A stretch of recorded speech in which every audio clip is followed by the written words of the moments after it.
లాస్ట్లో చెప్తాను అన్నాం కదా యా సబ్జెక్టు చదువుకోవాలి అనేసి. చూడండి ఫ్రెండ్స్, ఇంట్లో 10th క్లాస్ సబ్జెక్ట్ మొత్తము ఇప్పుడు చూడండి.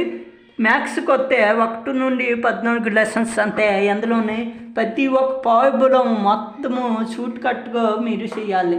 అంటే ప్రాబ్లము సూత్రము మొత్తం నేర్చాలి. నెక్స్ట్ కెమిస్ట్రీకి వస్తే కెమికల్ రీప్రొడక్షన్ అండ్ ఎలక్ట్రిసిటీ ఒకటి. నెక్స్ట్ యాసిడ్స్ అండ్ ఎలిబేట్స్, బేసిడ్ అండ్ యాసిడ్ బేసిక్ అడుగుతారు ఇవన్నీ. యాసిడ్ ఇది. Next metals and non metals. Next carbon and compounds. ఈ ఫ్రెండ్స్ కెమిస్ట్రీ చూసుకోండి. 1, 2, 3, 4 సబ్జెక్ట్ ఈ చదువుకుంటే చాలు. Next physics, light refraction and electricity ఒకటి.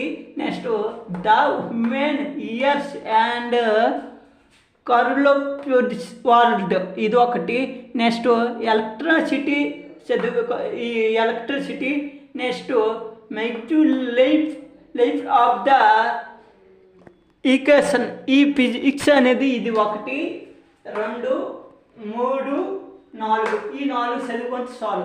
4, 8 ప్లస్ ఇది ఒక 14 సబ్జెక్టులు.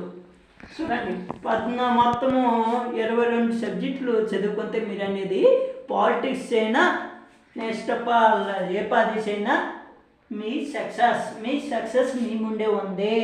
కాబట్టి మీరు ఇంటికి చదువుతారు, కోచింగ్కి వెళ్తారు, మీ ఇష్టం. ఇది చెప్పాలనుకున్నాను, చెప్పాను ఫ్రెండ్స్. త్వరలో నేను కొన్ని మెటీరియల్ అనేది షార్ట్లో చేసి పంపించుతాను. క్వశ్చన్ బ్యాంక్ పంపించుతాను, ఆన్సర్ పంపించాను. అది చూసి మీరు చేసుకోవాలి. అంతవరకు కొత్త అంత మీ ముందుకు వస్తుంది. అంతవరకు బై ఫ్రెండ్స్.